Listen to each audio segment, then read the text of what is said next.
Hello, this is Anthony, and I'm continuing with my lectures about what it was like from the Roman soldier perspective of Jesus Christ's murder and execution. I believe I left off, and I have some historical documentation this evening. The Gospel of Nicodemus, which was deemed spurious or false in the the Nicene Creed, when they made that and they put the Bible together, they deemed it as being spurious or false. And scholars later declared it to be written in the 3rd century. But there's an interesting piece to the so-called fake or spurious Gospel of Nicodemus, and that's the Acts of Pontius Pilate. Now, in the Coptic Ethiopian tradition, Pontius Pilate and his wife are both saints. What happened after the crucifixion, Jesus was in his body, in his resurrected body, for 6 weeks. And he appeared and spoke to Pontius Pilate. When Pilate asked him what the truth was, and you go look up what Jesus said. Jesus came back to Pilate and presented himself and answered his question. I am the truth. Well, he was worse than doubting Thomas, but he believed him. Strongly believed him. And so did his wife, who the Lord had converted before his crucifixion, or had turned her heart soft to our Lord when he was here in the flesh. Continuing about the Roman influence, I mentioned prior that if you could trust a Roman with one thing back then, it was killing somebody. Roman legionnaire. I'm not talking about a regular citizen, a legionnaire with battle experience and combat experience, I don't know, 10, 15 years. He's killed many people.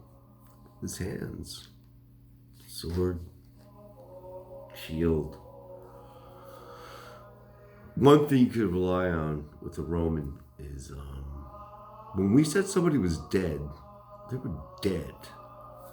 He was dead. And then we saw him come back to life. Do you know what happened? Those buffoons that were drunk. Here's the thing. Duty in that part of the world was horrible. It was like being sent to, I don't know, Afghanistan. It's bad. There's nothing there. Sand and death and crazy people. Nothing Roman. There's no free nudity and love. And pagan displays are discouraged because it riles up the people, and after all, they do outnumber us in this province. So, soldiers on duty in that area, a lot of them were from lower class families, because the higher class families, their sons and grandsons got better duty in the legion. See, the way things worked back then was you had to pledge numbers of people, men. Women couldn't fight as far as the Romans were concerned, but that's another topic.